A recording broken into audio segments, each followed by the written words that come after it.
the title of the talk apparently was Consciousness, Life, and Kamma. Okay, whatever that means. But anyway, here we go. So it's sometimes when we think of the law of karma, I don't know why they call it a law of karma. It's like the natural phenomena of karma. Is it just the fact that where we come from makes a lot of difference? One of the parts of the Eightfold Path, the second factor of the Eightfold Path, is one of my favorite factors of the Eightfold Path. It is Sammasankappa. And the reason I say it's one of my favorite parts of the Eightfold Path is that as a young man, I knew kindness, compassion, caring was important, but I really couldn't find it in the Eightfold Path. Where is kindness in the Eightfold Path?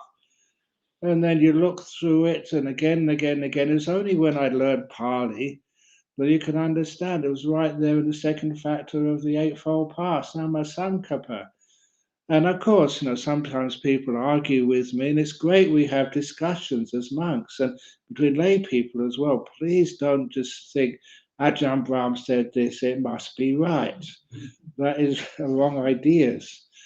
Sometimes I put forward some interesting ideas just to move the understanding of Buddhism deeper and further. But certainly, I never liked the idea of Sammasankappa being called right thought.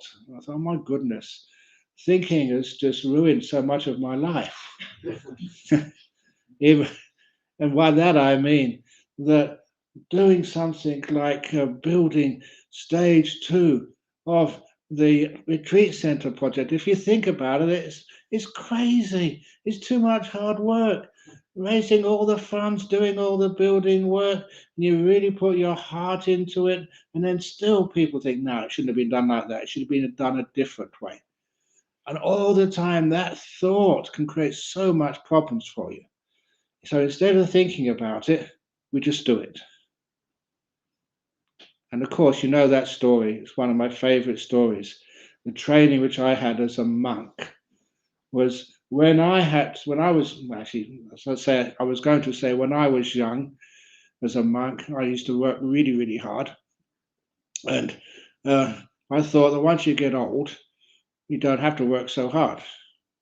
That's not true. You still have to work hard, but in different ways. But anyway, that particular time, Ajahn Chah had just finished his main hall, if you remember that story, and there's a huge pile of earth left over. And instead of actually getting a earth mover, well, actually he did have earth movers. All his monks, like me, we were earth movers. They were much cheaper than hiring somebody. So 3 days of hard work, shoveling earth into wheelbarrows, pushing the wheelbarrows and put it into the right space. And those were days where I was really hungry. I've got them here now. I've got these pictures of me when I first came to Australia. I was really thin. I mean, honestly thin. And this was, when I came and started eating properly here in Australia. Over there in Thailand, you're hardly eating much at all, and it's very low nutrition. So you had to work all day, just from early in the morning till late at night till you couldn't see anymore, pushing wheelbarrows of earth. But it's for your teacher. And I thought, for the teacher, for Buddha, for Ajahn Chah, I'll do anything. I worked really hard. But every day was so sweaty and dirty. And after I didn't have time to have a shower, honestly. Not showers, actually. Just went to the well and put water over yourself. It was just too dark. And so I must have really been stinky. Honestly stinky. And my robes were really dirty. And I was tired. And 3 days we'd finished it. And then after those 3 days, Ajahn Chah went to another monastery, just like, monks, we do go to each other's monastery whenever we can. So then Ajahn Liam took over and he said, I think you put it in the wrong place. It's a much better place, just over there. I wasn't laughing at all. Another 3 days of hard work, pushing the wheelbarrows in the mosquito-laden jungles of Thailand is really hot and sweaty and dirty. But Ajahn Liam had a point, so we moved all that earth. And then, when it was finished, tomorrow, 6 days, continuous hard work, I could have a meditate, a shower, wash, have a rest. And that was the night Ajahn Chah came back. You know what he said? You put it in the wrong place. I told you to put it over here. You put it over there. Move it. Whoa. 6 days of hard work and another 3 days. The worst thing was these senior monks, they never did the work. They just told other people what to do. So we do here. And I was really upset. I was really angry. I was angry at that time, I must admit. I never became a monk to be a labourer. You can't do this to me. I'm going to start a monks' union. I'm going to strike or something. Protest. But that was when I've got always great respect for this monk who told me this. I just can't remember who he was. He was a Thai monk. And he came up to me and said to me, pushing the wheelbarrow is the easy part. Is the thinking about it is the hard part. No, so true. Whatever you do in life, whatever role you have to take, whatever job you have, even impossible jobs, doing it is actually quite easy. Thinking about it is the hard part. Even you go on a meditation retreat, oh crikey, all this meditation, all this sitting, how can I do that? It's easy. Doing it and thinking about it, that's a tough one. So that's one of the reasons why when you say Samma Sankappa means right thought, I think, oh, come off it. It's much deeper than that. It's, again, sometimes people say right intention, but if you look more carefully at how the Buddha described it, I think it's better to call it right motivation, where you're coming from. And there you see these beautiful 3 words of Kamma Sankappa, Avayapada Sankappa, and Ahimsa Sankappa, or Vihimsa Sankappa. And each one of those, as soon as you understood their meaning, oh, thank goodness, this is where the compassion and kindness comes in. Kamma means renunciation. You've given up so much, each one of you who've been monks. Once you are monks, how much you've given up to actually to be working, to be organizing either this talk today or organizing the building of that retreat center we're doing here. You know that this is again one of my favorite stories. I built the retreat center over in Perth, the Jhana Grove Retreat Center. There's me organizing it and cajoling people and say, this is how we should do it. Don't do it this way, do it that way. But then in the end, the builder we had there, a good builder, but things always go wrong. And we were arranging the big opening ceremony. And the night before, I think you were there at the time, weren't you? Ajahn Mudita? No, okay. You went? I came afterwards, okay. Yeah. At that particular time, that when we opened, we're going to open the following morning. And we had lots of VIPs coming, including the Premier of Western Australia, Jeff Gallup, was coming. He was actually our main sponsor, and also other dignitaries. And the night before, the evening before, it wasn't finished. The main hall, we had a wooden bamboo floor. It was only half finished. And the builders were trying their best to try and get somebody to do some work to finish it off. It was Easter time. They were all just starting their holidays. So what happened? We had a hall which is only half finished. Who can we call on to help? The Sangha, the monks. And that was actually, to me, that was just so inspiring to see some of those monks. I think they started about 6 p.m. or 7 p.m. just a day before the big opening ceremony. And they worked all night till about 4 a.m. in the morning. They finished it. And they had maybe 1 or 2 hours of rest. And then in the morning, they had the big opening ceremony. They made a wonderful job. And I tell everybody whoever sits in there, where you're sitting on, that's to the, or I might say where I'm sitting, it's always onto the right side, where other people are sitting on the left side of the main hall. And where you're sitting there, that was the Sangha stayed up all night to finish that off for you. And that just touches my heart, that this is actually how we work. Doing it is easy. If you think about it, it's impossible. But it happens. And that is so inspiring. And that's where, the right motivation. You renounce. You can get a night's sleep later on. You can actually get some rest later on. You can have a wash later on. But now it's something which is really important to do. We're going to do it. We're going to finish it. And it's inspiring when those things happen. So little by little, the renunciation is not just, it is actually the word which many times people use when you renounce the world and become a monk or a nun. That's a very beautiful idea. You're giving up so much of your freedom, so much of your choice, what you want to do. You're giving up for other people. But it's more than that. It's just renouncing even your health.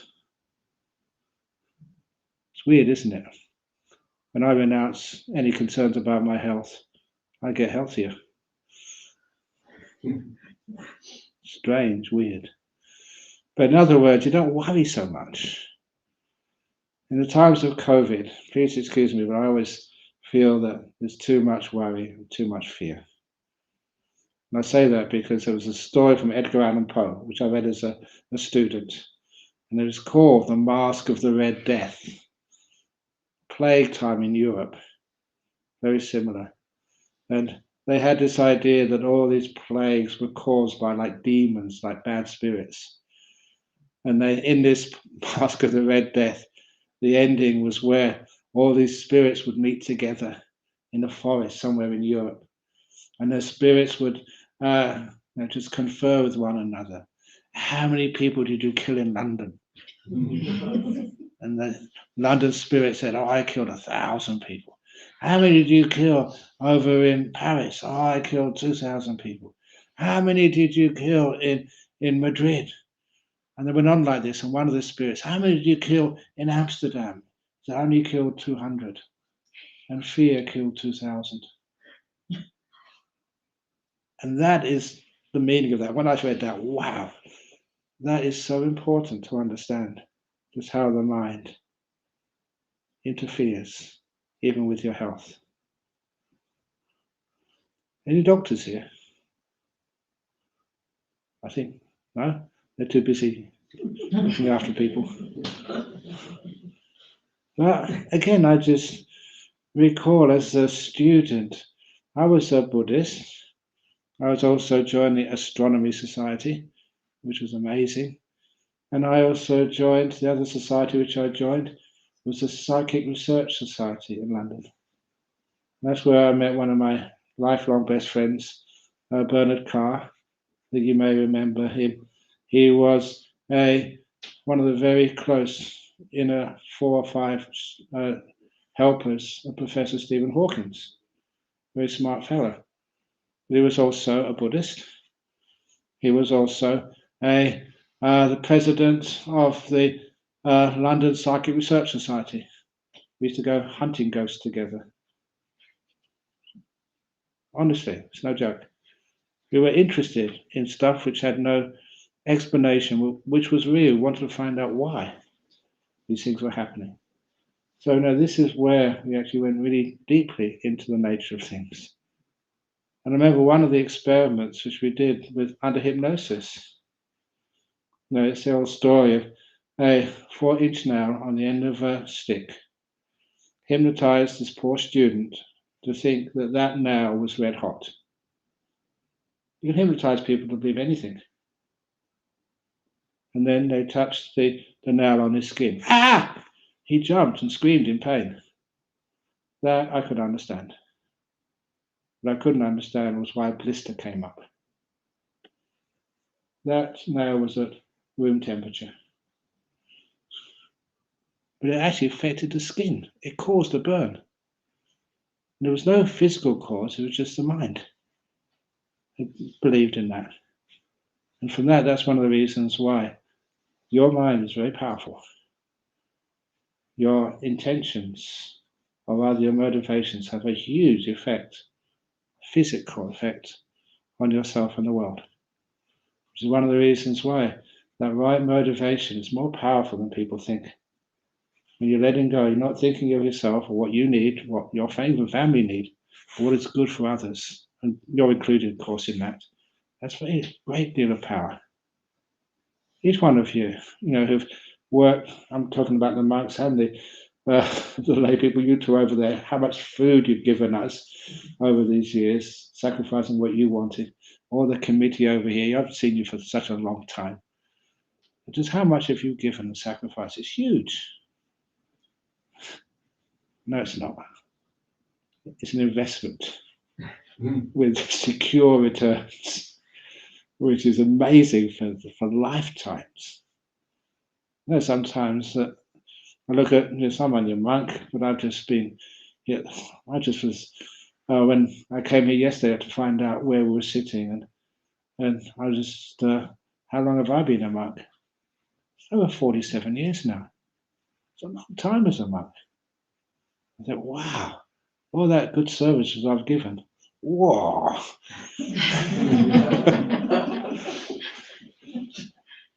Now, if that has given you a huge boost of anti-inflammatory, immunosuppressant, whatever it's called, that doesn't make you happy. And you think of all the amazing good karma you've done. You reflect upon it, focus on it. That's huge. And of course, you all know that when people were sick in the time of the Buddha, they would chant the Bojjhanga Sutta. These were actually to people who already were enlightened. And they said what the enlightenment factors were to them. And the sickness disappeared. How does that work? You understand just what you've been doing, how powerful it is, how the enlightened beings have ended samsara once and for all. Wow, that's huge. And if you can actually reflect upon that, that gives us a huge boost all over, especially the physical health. That's why people would actually get up out of bed and not say cured, but the disease had been overcome by inspiration. That's one of the great ways of doing it. So that's just renunciation. But then you got the Avyapada. And if you look at just the Pali, if you look even the commentaries, they all agree what that means is metta.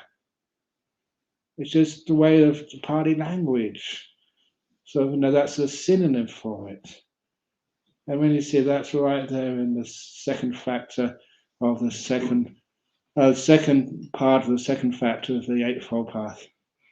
When I saw that, yes, and you knew it had to be there somewhere. You can't have like a cold, heartless, concrete, hard Eightfold Path. There has to be some softness in there somewhere. And that's where it was really strong, the loving kindness. And also the ahimsaka. And of course, that's easy to understand because that was Gandhi who made that word famous. It's like gentleness, non-harm. And those three factors of the Eightfold Path, those three factors, the second part of the Eightfold Path, they were just inspirational when I saw that.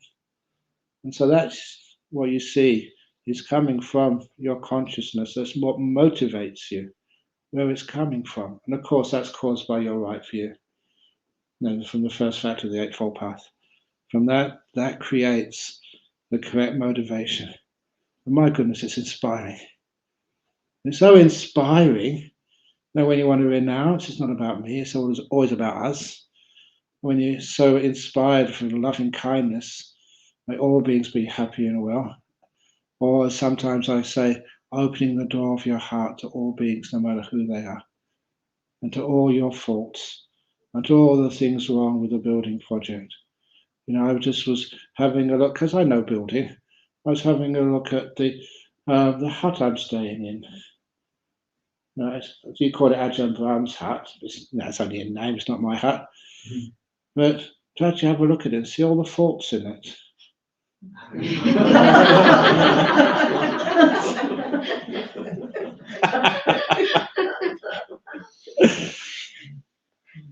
love seeing thoughts because it makes it real, human. I've done such. I'm saying this story again. About the trees in the forest.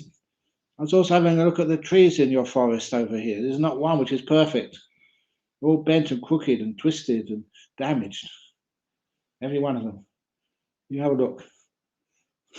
That's what makes them beautiful. That's what makes it real.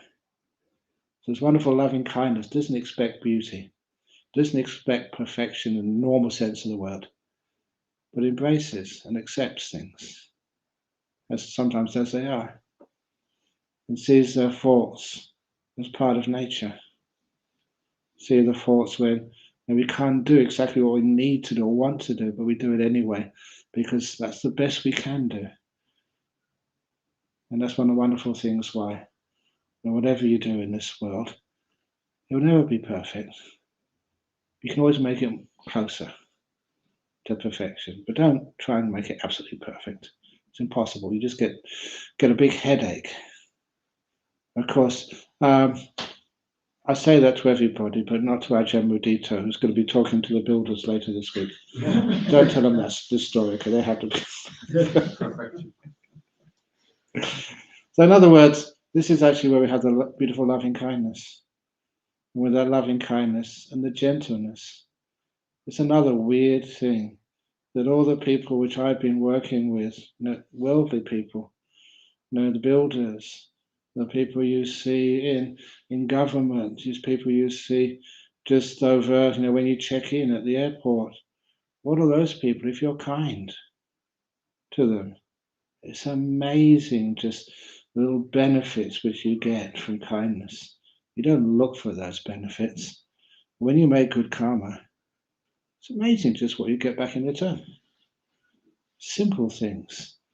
Just even some of the builders which I used to maybe hang out with, that's not really the right word, but just some of the builders who would build the things over in monasteries and places like that.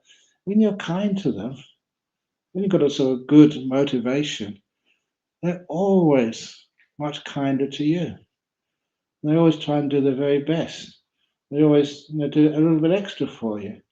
They come and see you. And sometimes people say, "No, Ajahn Brahm, you're too soft. You should be hard."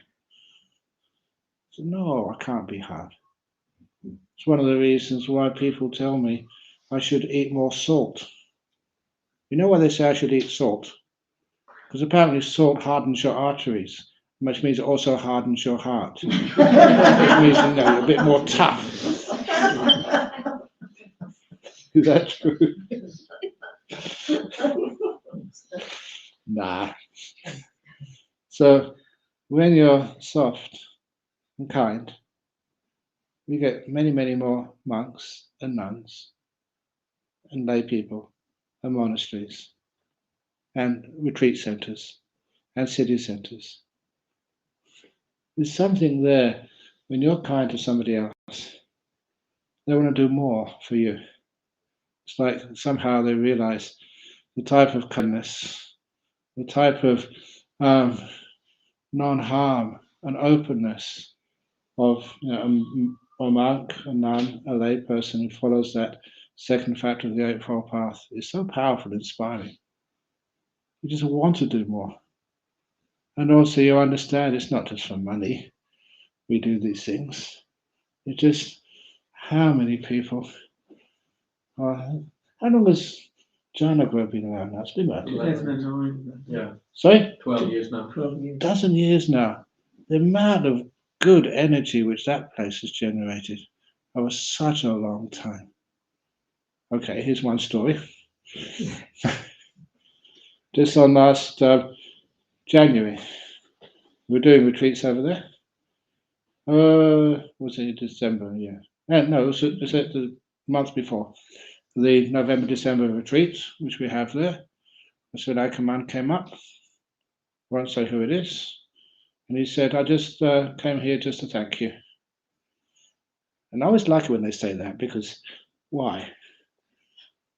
And he said, because the year before, earlier before, on the January 2021 retreat, which we did there, we still held it, he said he had a brain tumor. And the doctor said, you have to have an operation. And I don't know medicine, but he said you have to be on steroids for the rest of your life. That wasn't a very attractive option for him. Even the operation, didn't really know whether it's going to be successful or whether he would survive. But this gentleman, I didn't tell him what to do. He just learned his meditation. And then he came to see me last December, only a couple of months ago. And he said, thank you, Ajahn Brahm. I didn't take the operation. I didn't have the operation. I just meditated instead. And the tumor's gone. I don't have to take the steroids. I don't have to have the operation. Thank you. Now I say those things, not to sort of praise the part of meditation, just to give feedback. This is what happens. And so many people have those incredible experiences. And of course, this is what you're doing here for Victoria, giving people the option. Not all people will get that result, but so many people. That kindness and that gentleness and that renunciation, that just gives huge benefits for your karmic outcomes. You're really purifying your consciousness. You're not afraid, you're not ill will. And also, one of the things, you're being gentle with your body. Your body, sometimes when I train it, it's hard. And sometimes I can feel I'm just pushing my body too much. And of course, that has bad outcomes. When you're kind and gentle with your body,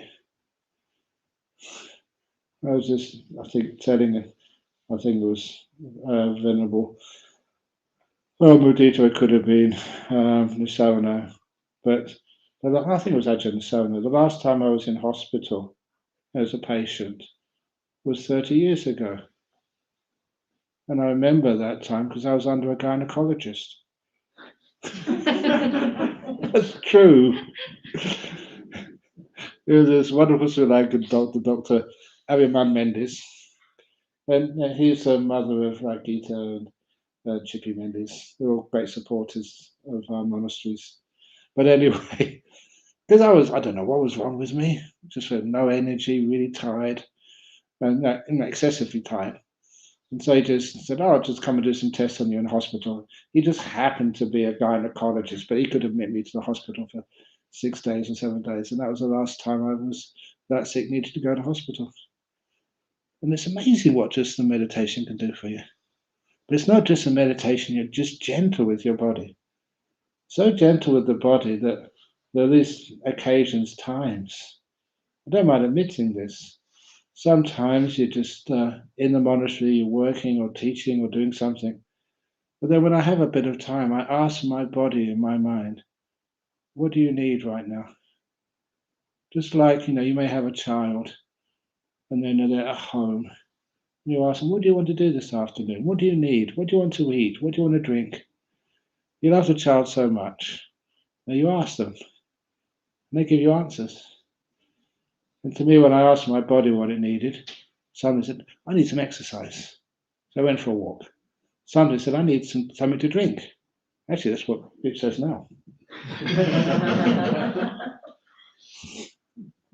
This is true, I'm not making up.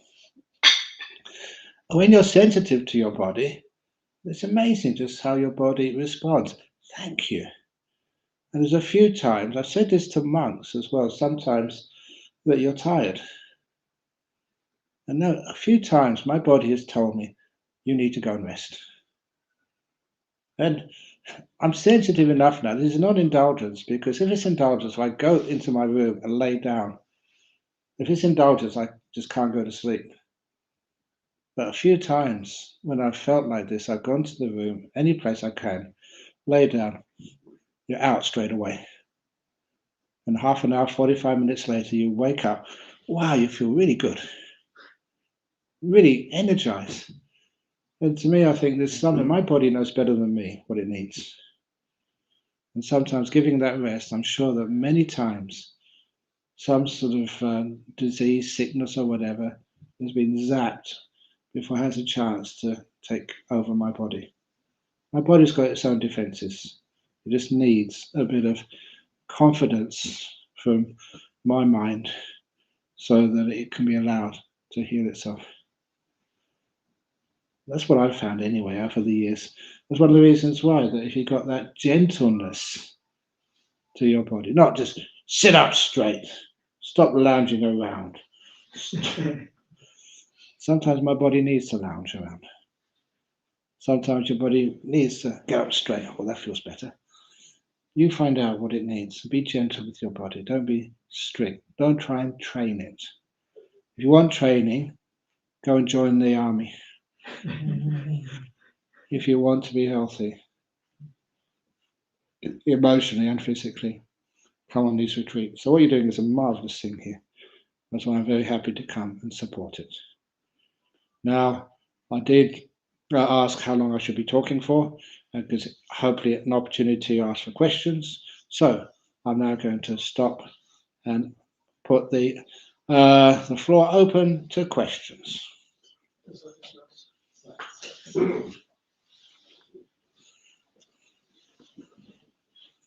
So who's got a question? Yes. Okay. At this time in my monastic life, I can keep talking for hours. And sometimes the monks look at me.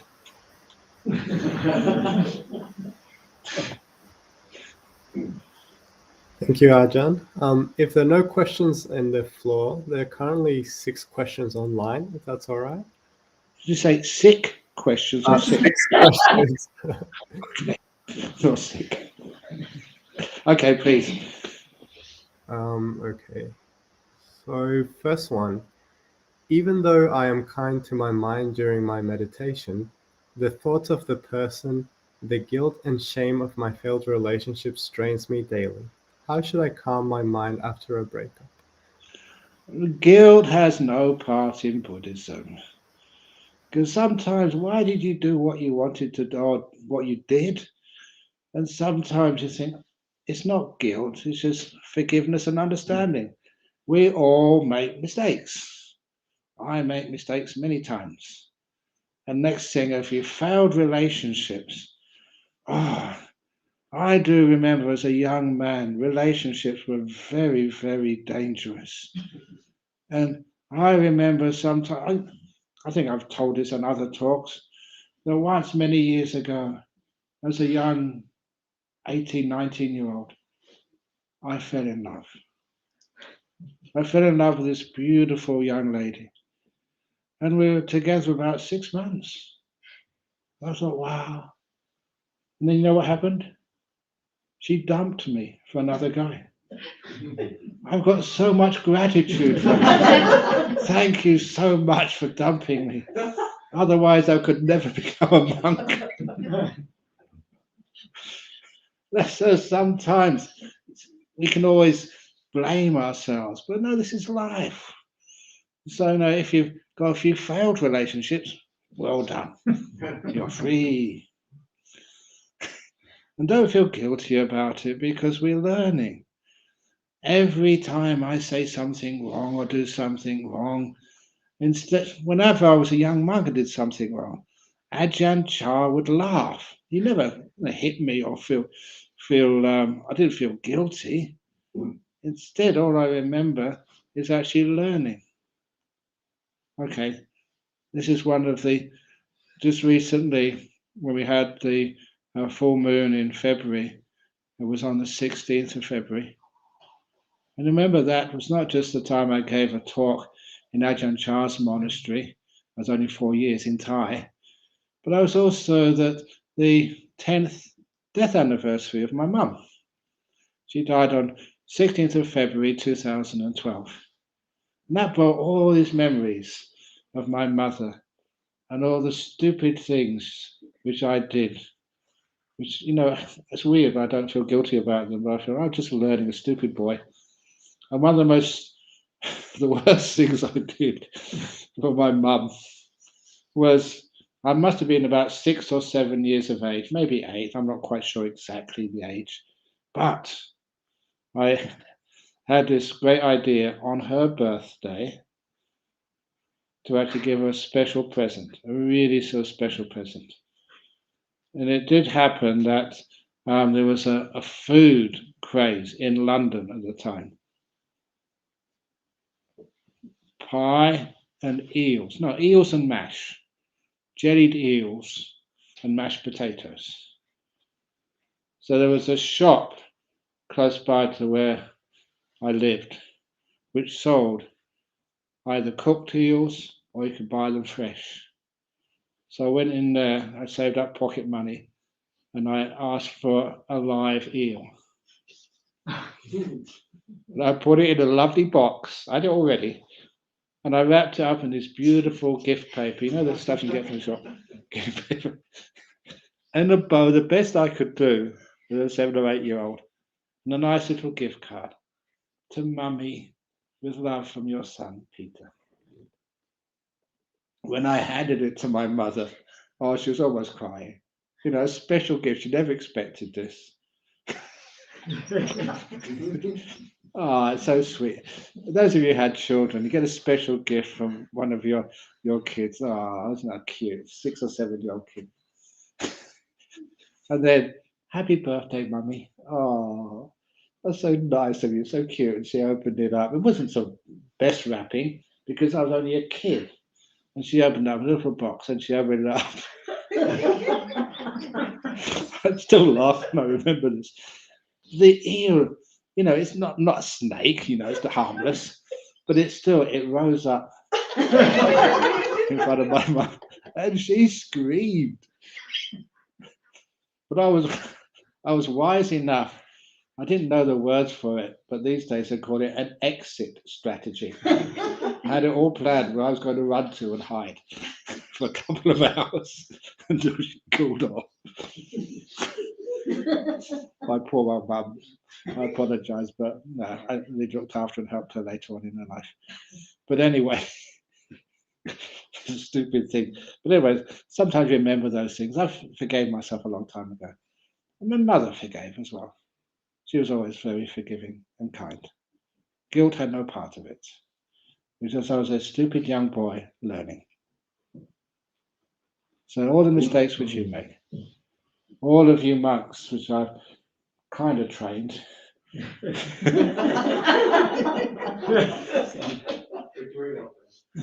are they nice monks? Do you like having them here in Newbury Buddhist Monastery? Yes. Yeah. So you see why? They're not perfect, but they're kind. They've been pretty good. You train people much better, you get much better outcomes with kindness, with gentleness. So anyway, okay, next question, if you've got time. Thank you, Ajahn. Next question. What is the best action to take when we are bombarded with future and past thinking? You're bombarded with it. You just allow it to come. Why do you do that for? Instead of allowing it to keep coming, you've got lots of past. Just do a little bit of psychology reading or whatever. You find out that whatever you thought happened in the past never did. We always bend the truth. Our memory is more faithful to what we think should have happened, what actually happened. And a good example of this. There was a psychologist who was about to retire. He was cleaning out his papers. This was in Canada. And he found out he did a survey of how kids were treated by their parents in the town he was in years and years ago. You know, did his parents beat him? You know, if he did something wrong, or did they send him to the room? Did you like your mother more than your father? Did you have a happy childhood? Or all these simple questions. And he had all the answers there. And so what he did, he contacted as many of these kids as he could find. Now they're adults, maybe 30 years afterwards, and asked them the same questions. And he found out that the answer was almost totally different. What they said happened 30 years earlier, what they said happened afterwards, were different. And it just was how unreliable memory is. So when you're bombarded with thoughts of the past, for goodness sake, just what you thought happened probably never did. And that's the same with, I've got a brother still alive, very close to. Sometimes we have these, we don't have arguments, discussions. You know, we were talking the other day that when I last visited about 3 years ago, he said he always told his children that he sang with the choir in the Royal Albert Hall. I said, no, you didn't, that was me. He said, no, it was me. It was one of us. We asked our mum when she was still alive. She said, one of you, but I don't remember which one. Neither do we. Have you ever had experiences like that? The past, we actually change it. And that's why we can't rely upon the past memories. So instead, we just let them go.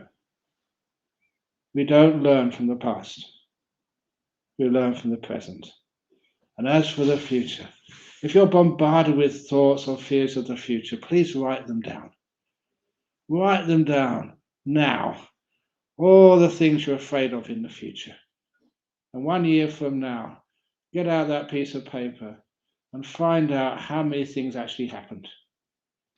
And the answer will probably be almost 0% or 1% at most. I remember when I first came to Perth. That was a time, you know, it's almost 40 years ago now. There was Margaret Thatcher in England. There was, who was it, Reagan over in the United States. And the Soviet Union were very strong, and they were pointing armaments at each other. And we all thought there was going to be a nuclear war. And even just people showed me these documentaries of what would happen, even to a town like Perth, if there was a nuclear war. And it was just so scary. But I remember even Ajahn Brahm at the time, that he made, I was only 2 months at the time, myself and him, made sure we had miso every morning. Miso, this Japanese soup, because it was supposed to be really good to prevent you from the effects of radiation.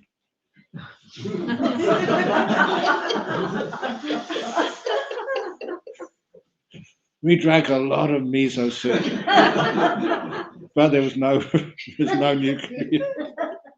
nuclear attack.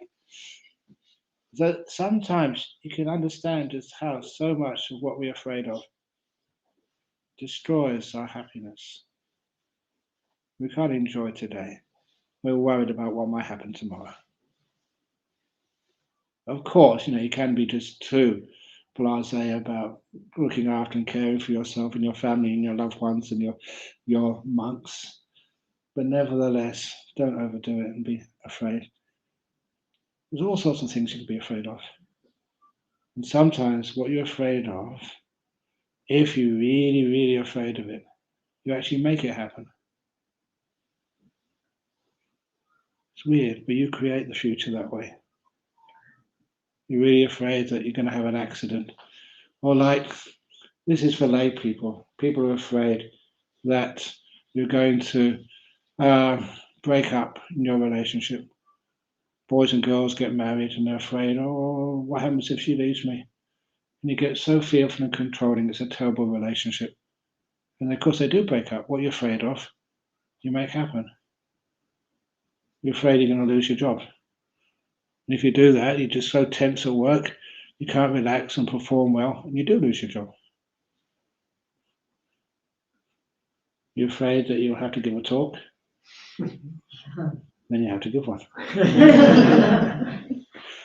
So little by little, we understand just that the fear is not helpful to us. So that's one of the reasons why when thoughts of the future come in, forget about those. Think you've got no future. You've got no past. How free is that? You're just here right now, as much as best you possibly can. So, are you afraid that I'm going to go over time? You're going to miss your lunch, monks? I will do another question. Thank you, Ajahn. So there's about 7 questions remaining. 7 questions. I'm not making any headway. I'll just go to the next one. Go on. No, Is piti the same as Shakti? And where does piti come from? What is what? Same as Shakti? Piti. Piti. Where does it come from? No, the piti, this is happiness, and this happiness which comes, the joy, the sukha which comes, this is from an energized mind. Simple experience many people have. You have a strong cup of coffee in the morning, then people can talk to you. In other words, you're energized and you're much more happy with people. But if you're really dull and depressed, you just go woken up in the morning. Oh, I don't know, so and no. Can I go out today? No! There's nothing wrong with I don't know, so and no. It's just sometimes you're tired. When you're really tired, it's best not to ask any questions or any favors. But look, I've taught my monks this so many times. Before you ask a question, you need to do something, special privilege. Have a look first of all. How is your boss today?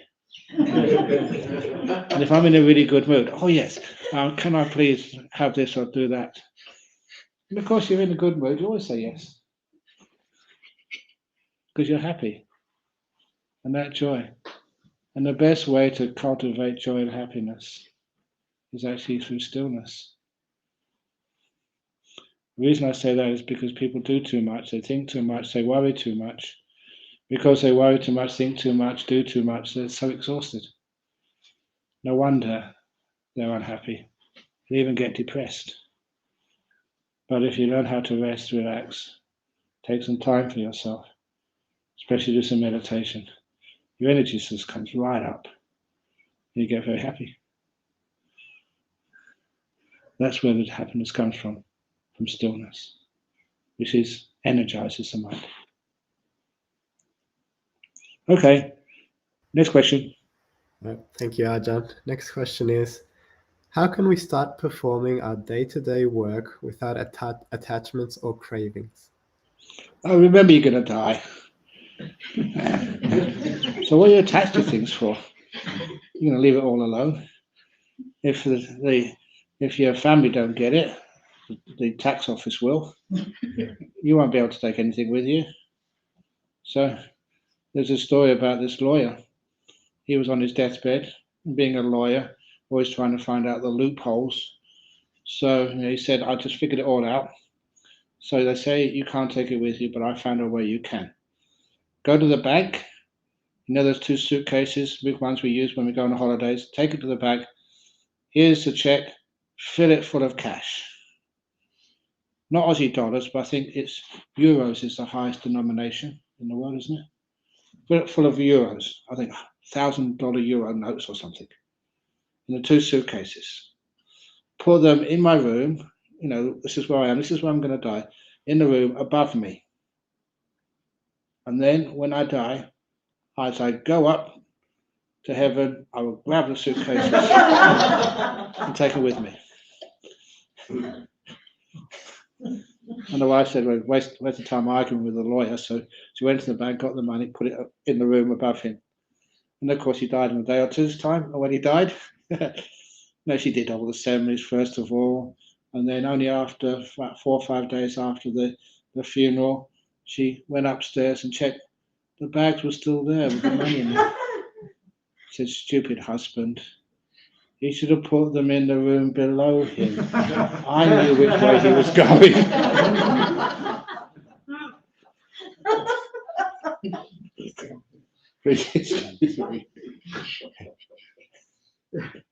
You can't take it with you. Okay, next question. Thank you, Ajahn. For a male layperson who is looking for an amazing wife who is also a practitioner, do you have any guidance? I know we need to lower our expectations. Be a monk. Next question. Okay. Working in the kitchen is irritating as it becomes dirty many times. How to prevent my mind from burning while dealing with that and cool my mind? Thank you. Okay. I make salads. Salads are very cool. You don't get hot. And no, I should be serious. But when you're working in a kitchen, instead of actually looking at it with negativity, look at what you're actually doing. It's not just making money for your family and for your existence. It's also helping people. We all need to eat. You know, sometimes you make food for the monks. People make food for me, and you know, people put special care into making the baked beans for me this morning, or the toast, or whatever else you make. And you can taste it. When people really care and put that extra energy, extra care into making food for other people, what a great gift that is. So you're working in the kitchen, you get money because you have to pay your bills, but you're giving this beautiful food to all the people who come in here. And this is something they all require and need, and you're giving it for them. So don't look upon it as a chore, as a job. It's hard work, but life is hard work. But instead of just getting negativity, you can get negativity to anything. But instead of getting negative towards it, just imagine just the care and how people can enjoy your food even more. You know, if you can. So keep all the workplaces clean and keep your mind clean and make it with love. I'm not just saying this, but really do that. And it becomes a great joy to you, gift to you. You know, sometimes that when a monk does get sick, our job is to look after them. People get so much joy and happiness looking after you if you're sick. That's one of my faults and failings. One of my faults and failings, I don't get sick enough. I apologize for that. Don't give you a chance to look after me. But it's great. You get so much happiness giving something to somebody. You know they like it, and you know that it's okay for them, and you don't have it yourself. You give it to somebody else. Just even the other day at Bodhinyana Monastery, it's been really hot there the last week. This is just so beautiful. This is lovely. Thank you for giving me the beautiful Victorian weather. People always complain about the weather. You should go to Bodhinyana Monastery, a really hot spell. But anyway, somebody gave some ice cream. And I was sitting next to Ajahn Brahm. He didn't have any. He didn't notice it. So I had this ice cream. And I looked at him and he said, "Oh, that looks nice, ice cream." I enjoyed it much better when I was watching him eating it than if I ate it myself. You've experienced that before? I like ice cream, especially when it's really hot. But had been working, he needed it more than I did. And I got so much more happiness and joy giving things to others. So I understand as you're working in the kitchen, just how much joy and happiness you're giving to others. Immense amount. So well done. You should have a big smile on your face when you're cooking. I still remember that time, Ajahn Santuti. Ajahn Santuti, he's now got his own little monastery over in part of Perth. But I remember when he was at Anagarika, just in training, and we're doing a retreat, and the retreat manager, the retreat cook, got sick and couldn't do the retreat. So I had to find at the last moment somebody to do the cooking, and I knew that Santuti, Trung, his name was in the old days. Can you do the cooking? A big smile. I said, "Yeah, I'll do that." And did you go on that retreat, John? No, I didn't. Okay. But that was just one of the amazing retreats because he had a couple of woxes, Vietnamese. He was cooking and frying and this. People actually, they apologized to me. Just went into the kitchen just to look. It was entertaining. He was cooking their lunch with a big smile on his face all the time. He was frying in the woks. He made delicious food. But the point was, he was so happy when he was doing it, and that's just etched. Seeing him cooking etched in people's memory much more than my talks. I always remember that too. That just giving, expecting nothing back in return, and just enjoying himself, making this retreat possible for so many people. So that's what giving is. It gives you so much happiness if you do it properly. It's 10:40, is that okay or more? Another question? About time. Sorry? About time. Oh, it's about time. So for all those people whose questions weren't answered, I do apologize for that, but I won't feel guilty about it. Thank you for asking the questions. If I didn't answer them properly, then remember you have another chance on Tuesday at Malvern Town Hall. Thursday. Online there'll be a Q&A section. Oh, Tuesday. When is that? That's 7:30, I think. 7:30. So 7:30 on Tuesday. Tuesday. In 2 days' time. If you don't manage to get your questions answered then, on Malvern Town Hall. Online. Yes, I know, but Malvern Town Hall. That's Wednesday. That's Wednesday week. 2nd of March. Yes. Yeah, and that's when it's live. And live is much more important. You see all these people that sometimes they're sitting next to each other and they're texting each other. They don't know how to talk with one another. But seeing it live is much more powerful. So that's please log in, not log in, register on the Buddhist Society of Victoria website and Malvern Town Hall. Live, powerful, not to be missed. Okay, so I'm just trying to give an